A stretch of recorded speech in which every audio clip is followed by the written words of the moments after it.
The wrapping paper was still in her hands, but she stopped. Not confused, not upset, just stopped. Like something inside her had gone completely still. Around her, the room was loud. Laughter, coffee mugs clinking, my sister's kids screaming over new toys. My mother was smiling, proud, satisfied, because this is what she always wanted, a perfect Christmas morning. Except, my daughter wasn't smiling. She was staring at the gift in her lap, like she didn't understand it. Or maybe, like she understood it too well. I leaned closer and whispered, "Hey, what's wrong?" She didn't answer. She just folded the wrapping paper carefully, placed it beside her, and said nothing. No excitement, no complaint, no reaction. And somehow, that silence was louder than everything else in that room. No one noticed. Not my mother, not my father, not my sister. Because they were busy celebrating something else, something I hadn't fully understood yet. But in that moment, watching my daughter sit there quietly, I felt something shift. Because kids don't hide disappointment like that, unless they've learned to. And that's when I knew. This wasn't about a gift. This was about a pattern. Before I explain how everything fell apart after that morning, my name is Lauren Mitchell. I'm 34 years old, and this happened last Christmas in Plano, Texas.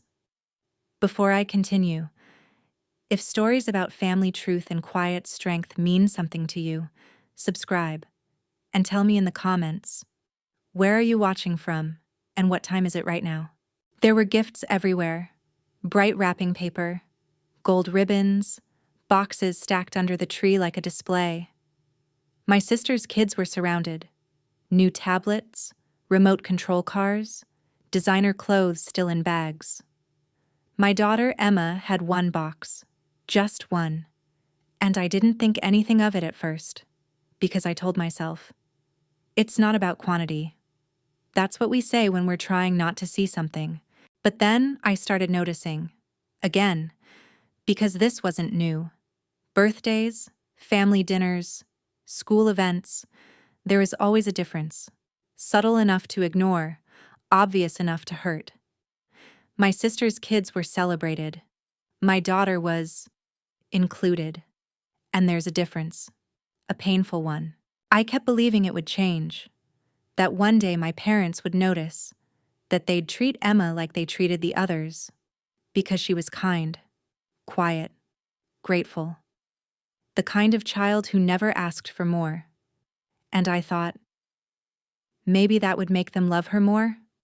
I was wrong. When Emma opened the box, it wasn't broken, it wasn't cheap, it was worse.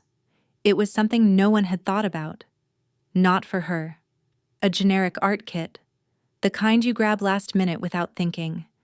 And that's when she went quiet, not disappointed, not upset, just used to it. I looked around the room. No one noticed. My mother was busy recording my sister's kids. My father was laughing. My sister was thanking them loudly. And my daughter was sitting right next to me, invisible, like I used to feel. That's when it hit me. Hard. This wasn't about today. This wasn't about Christmas. This was years in the making. A slow pattern. A quiet hierarchy. And we weren't at the top of it. We never were. I wanted to say something. Right there. In that moment. To stop everything. To ask, why is it always like this? But I didn't. Because I already knew the answer, and I wasn't ready to hear it out loud. I remembered being her age, watching my sister get more attention, more praise, more everything. And I told myself, it's different now. It won't happen to my child. But here we were, same room, same pattern, different generation. Emma leaned closer to me and whispered, "It's okay, Mom." That sentence didn't just hurt me, it told me she was already used to this, because she wasn't trying to understand it. She was trying to protect me from it. And no child should have to do that. That was the moment everything changed. Not loudly, not dramatically, quietly, internally, because I stopped hoping, and I started paying attention. And when you start paying attention, you begin to see things you were never supposed to notice. And what I discovered after that Christmas was far worse than favoritism. The house was quiet the next morning. Christmas always looks different after the noise fades. Wrapping paper cleaned up, boxes pushed to the side, everything back to normal. But something inside me wasn't. I watched Emma sitting on the couch, drawing quietly with that same art kit. No complaints, no excitement, just acceptance. And that scared me more than anything, because kids don't adapt like that overnight. They learn it, slowly, over time. I started replaying everything, not just Christmas, everything. Last summer, my parents paid for my sister's kids to go to a private camp. 2 weeks, out of state, all expenses covered. When Emma asked about going somewhere that summer, my mother said, "Maybe next year." There was no next year. There never was. And that's when I stopped seeing moments and started seeing a system. Emma's last birthday came back to me. She turned 8. We had a small party at home. Cake, a few decorations. Simple. My parents came late. They brought a card. No gift. Inside the card, a $20 bill. Folded. No note. Just something to give. I told myself again, it's not about money. But deep down, I knew it wasn't about effort either. A month before Christmas, Emma had a school presentation. She practiced for weeks, every night, standing in the living room, reading out loud. She kept asking, "Do you think Grandma will come?" I said yes, because I believed it, because I needed to believe it. But the day came, and the seats behind me stayed empty. Later that night, my mother said, "Oh, I forgot. It was such a busy day." But that same day, she had taken my sister's kids shopping. That's when I started noticing the pattern in their excuses. They weren't random. They were consistent. For Emma, there was always a reason. Too busy. Too tired. Too much going on. For my sister's kids, there was always time. Always energy. Always attention. And once you see that pattern, you can't unsee it. Then I noticed something bigger. Money. It wasn't just gifts. It wasn't just time. It was investment. My parents paid for private school tuition, after-school programs, music lessons, all for my sister's kids, thousands of dollars, quietly, without ever mentioning it. This wasn't help. This was priority. And we weren't it. And I never asked for help. But they never offered either. That night, we had dinner again. Same table, same routine. My sister talking loudly, my parents listening, laughing, engaged. Emma sat next to me quietly, eating slowly. No one asked her about school. No one asked her about anything. And I realized this wasn't neglect. It was selective attention, and that's worse, because it's intentional. Halfway through dinner, Emma dropped her fork. It hit the floor with a small sound. Not loud, but enough. I instinctively looked at her. My mother didn't. She kept talking, like nothing happened. Emma bent down, picked it up, and whispered, "Sorry." No one had even noticed. And suddenly, I remembered doing the same thing as a child, saying sorry, for things no one even saw, trying to be small, trying not to disturb anything, trying to exist quietly, because attention in that house wasn't something you asked for. It was something you earned, and I never knew how. That night, after everyone went to bed, I sat alone in the living room. No TV, no phone, just silence. And for the first time, I stopped making excuses for them. I stopped saying, They don't mean it, because they did. Maybe not consciously, but consistently, and consistency is truth. That was the night I made a decision. I wasn't going to confront them yet. I wasn't going to argue. I was going to watch. Closely, carefully, because patterns don't lie. People do. And I was done believing them. And something told me this wasn't just favoritism. There was something else underneath it. Something I hadn't seen yet. I stopped feeling and started looking for proof. I was thinking logically. Patterns need proof. So I started small. Receipts. I went through the kitchen drawer where my mother kept everything. Old bills, store receipts, warranty papers. At first it looked normal. Groceries, utilities, household stuff. But then I noticed something different. Large purchases, consistent ones, and none of them had anything to do with us. The receipts weren't addressed to my parents. They were addressed to my sister, or sometimes directly to her kids. School payments, activity fees, clothing stores I had never even walked into. And the amounts, they weren't small. Hundreds, sometimes thousands.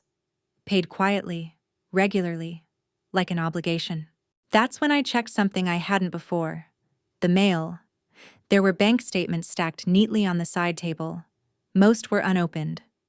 Routine, ignored. But one of them had a different bank name, not the one my parents always used. And that caught my attention. Because people don't open new accounts without a reason. I opened it. Carefully, not rushing. Inside, monthly transfers. Large ones, consistent. Going out. Every single month. Same destination account. No explanation. No note. Just. Money doesn't disappear like that. Unless someone is choosing where it goes. And when I added the numbers in my head, it didn't match their lifestyle. It was more than they could comfortably afford. At breakfast, I tested it. Casually. I asked my mother, "Are things tight financially?" She didn't even hesitate. No, why would they be? Too quick. Too smooth. Like the answer was ready. Not thought about. Prepared. And that's when I knew. She was hiding something. I asked again. This time differently. "You've been helping my sister a lot, right?" She smiled.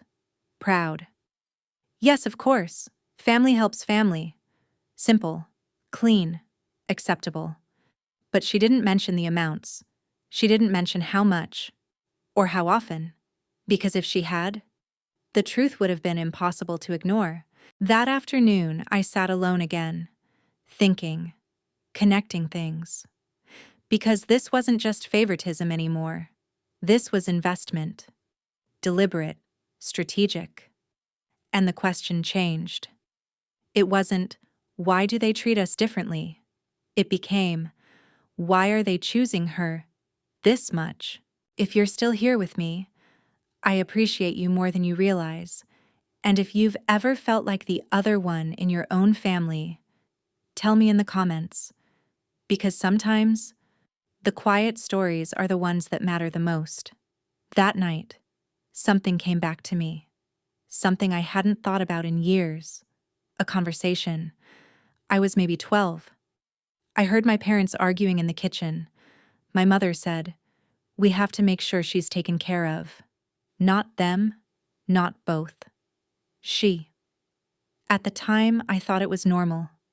Now, it sounded different.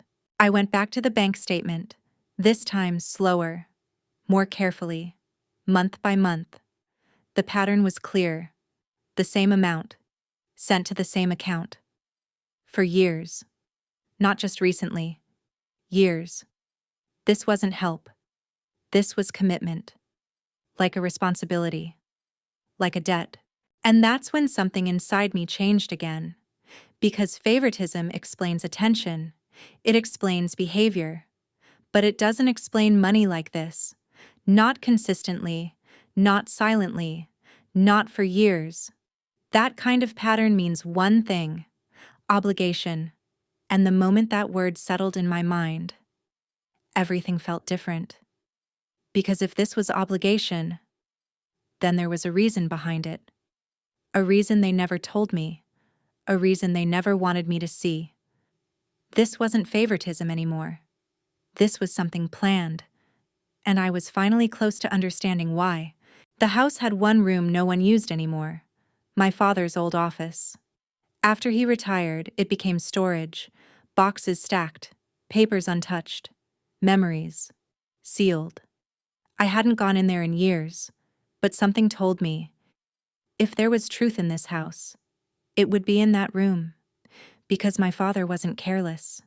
He kept everything. I didn't search everything. I didn't rush. I just looked. Slowly. Carefully. Until I found one box that didn't belong with the others. No label, no dust. Recently moved. That alone was enough to stop me. Because old things collect dust. Secrets don't. Inside the box was a folder. Thick. Organized. Important. The kind of file you don't throw away. The kind you keep hidden. I opened it. And the first thing I saw was my sister's name. Not mine. Hers. It was a legal document. Official. Stamped. Signed. I didn't understand it at first. Not completely. But I recognized enough.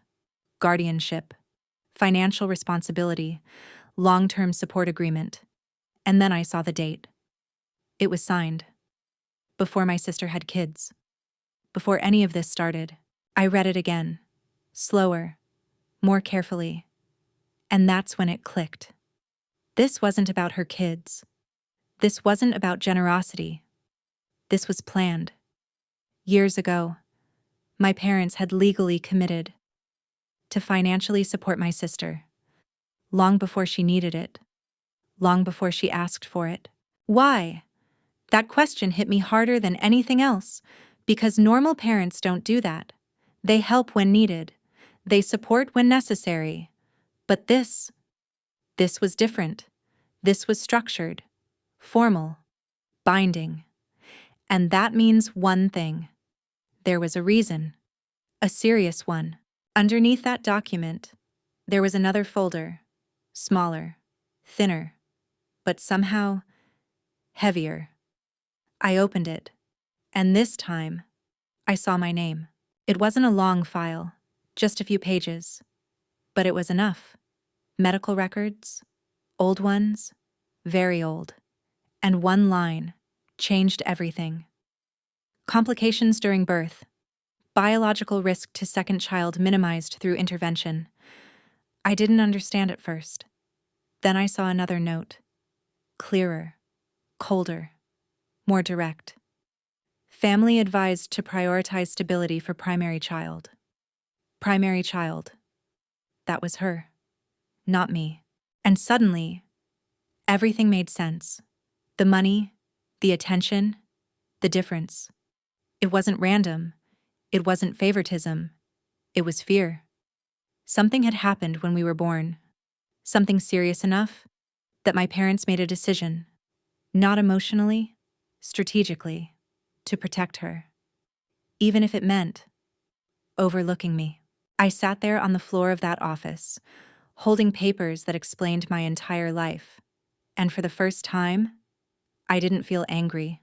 I felt disconnected. Because the story I believed was wrong. I wasn't ignored by accident. I was left behind on purpose. And that's worse. Because it wasn't accidental. It was chosen. And now, I had proof. I didn't confront them immediately. I could have. I had the documents. I had the proof. But truth hits harder when it's delivered at the right moment. So I waited. One full day. Watching. Listening. Letting everything settle inside me. Because this wasn't about reacting. This was about understanding. Dinner that night felt normal. Too normal. My mother cooking. My father watching TV. My sister scrolling on her phone. Emma sitting quietly beside me. And I realized This was the same scene that had played out for years, except now, I could see what was underneath it. I found the documents. And suddenly, no one knew what to say. Silence. Immediate. Heavy. My mother froze. Not confused, not surprised. Frozen. Like she knew exactly which documents I meant. My father looked at her first. Not at me. At her. And that told me everything. He already knew. My sister laughed nervously. What documents? She still didn't understand. She was still inside the version of the family that made sense to her. I placed the folder on the table. Slowly. One document at a time. The financial agreement, the medical report, the signatures, the dates. I didn't explain anything. I didn't need to. Because paper doesn't argue. Paper doesn't lie. My sister stopped smiling first. Then she stopped breathing normally. Then she said, "What is this?" My mother tried to speak, but nothing came out. For the first time in my life, she didn't have control of the narrative. I said it for her. You didn't choose her by accident. You chose her over me. Silence. You planned it. My voice didn't shake, because I wasn't asking anymore. I was stating. You decided she mattered more. My mother finally spoke. Fast. Emotional. Messy. You don't understand what happened back then. But I didn't let her finish. Because for years, she didn't let me speak either. I understand exactly what happened. And I did. For the first time. My sister looked between us, confused, hurt, broken. Is this true? She wasn't asking me, she was asking our mother. And when my mother didn't answer immediately, that was the answer. And in that moment, everything changed. Not loudly, not dramatically, quietly. Because the truth didn't destroy the family, it revealed it. The version my sister believed in was gone. The version I lived in was finally visible. And for the first time, we were standing in the same reality. No one spoke after that. Not immediately. The room felt different. Heavier. Like something had finally been said. That couldn't be taken back. My mother sat still. My father looked down. My sister stared at the papers. And for the first time, no one was pretending. I didn't argue. I didn't defend myself. I didn't try to make them understand me. Because I wasn't there to explain my pain. I was there to show the truth. And once truth is visible, you don't need to raise your voice. Emma was sitting next to me, quiet, watching everything. And I realized something important. She was seeing this, learning from it. And I had a choice. Repeat the pattern, or break it. So I stood up, not dramatically, not angrily, calmly, and I said, "We're leaving." No explanation, no discussion, because for once, I didn't need their permission. That's when my mother finally reacted. Not loud, not emotional, just one sentence. "You're overreacting." And for years, that sentence controlled me, made me question myself, made me stay, but not anymore. I looked at her, steady, clear, and I said, "No, I'm just seeing it clearly now." That was it. No anger, no accusation, just truth. And somehow, that hit harder than anything else I could have said. I took Emma's hand, and we walked out. No one stopped us. No one followed. And that told me everything. Because people fight to keep what they value. And they didn't fight for me. Not then, not ever. The calls came later. My sister first. Confused. Emotional. Asking questions. Trying to understand. Then my father. Quiet. Careful. Like he wanted to fix something, but didn't know how. And my mother? Silence. complete silence. Weeks passed, and something unexpected happened. Peace. Not loud, not dramatic, just absence of tension, no comparisons, no silent judgments, no trying to earn something that was never given. And I realized I hadn't lost a family. I had lost the illusion of one. A few weeks later, Emma and I were sitting at home, drawing together. Same art kit, the one from Christmas. And this time, she was smiling, not because of the gift, but because of where she was and who she was with. And I understood something then. The problem was never the gift. It was where she was receiving it. Because love doesn't make you feel smaller. And I spent years trying to fit into something that was never built for me. But my daughter won't. Because I didn't choose them. I chose us. Thank you for staying with me through this. There's another story waiting on your screen right now. And I have a feeling you're going to want to hear that one too. I'll see you there.